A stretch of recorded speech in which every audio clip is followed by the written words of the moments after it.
All of you have experienced what it feels like to be anxious in one way or another. Now take those few minutes of what you felt in that moment and imagine what it would feel like to feel that way multiple times every day, if not all day every day.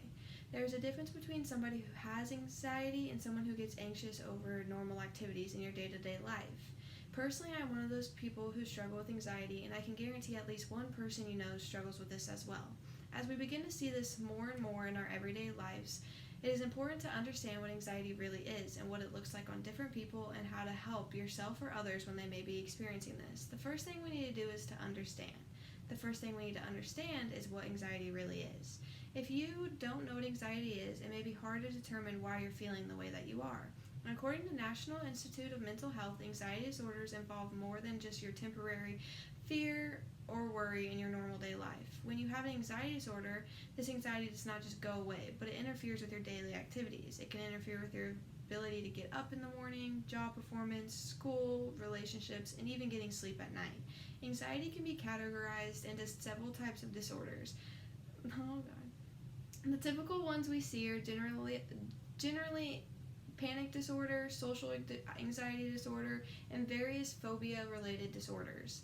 Understanding what triggers your anxiety will help you and your doctor determine what type of anxiety what you have and how to help you the best. Now we need to understand what anxiety can look like on different people.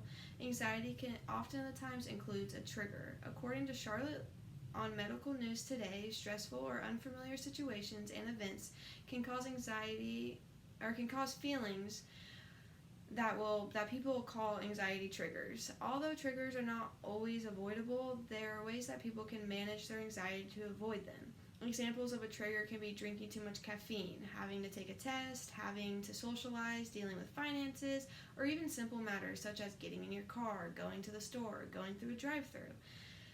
Now, the way anxiety is shown can be different for everybody. Anxiety can be shown physically, but it can also be something that somebody is dealing with mentally. A physical feeling can be a feeling of a burning sensation in your chest, faster breathing, feeling sick, hot flashes, or even feeling dizzy.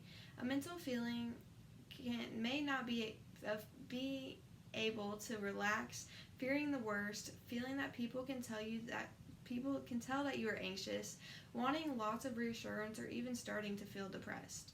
Lastly, what you can do to help yourself or somebody else you know deal with this anxiety. An anxiety disorder can be something you don't want to admit that you have at first, but admitting that you are feeling uneasy is the first step to feeling better. According to the International Scholarly Research Network in 2012, different individuals use different coping styles to cope with their problems.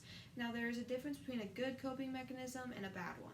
An example of a bad coping mechanism is drinking more than usual, turning to drugs, or isolating themselves. An example of a good coping mechanism would be spending more time outside, talking about what you're feeling, and spending time doing things that you enjoy. Many of the times an anxiety disorder is something that people don't typically see a doctor for until it starts turning into depression. Although there are many ways to cope with your anxiety within yourself, it can be good to see somebody and talk about what you are feeling. Your feelings can make you feel unnormal and unlike yourself. This is why it is important to tell somebody that what you are feeling and to know that you are not alone. I discussed the following things: what anxiety is, what it can look like on different people, and what you can do to help yourself or somebody else that may be experiencing this. If you or somebody you know is dealing with an anxiety disorder, it is important to know that you are not alone and you do not have to feel this way.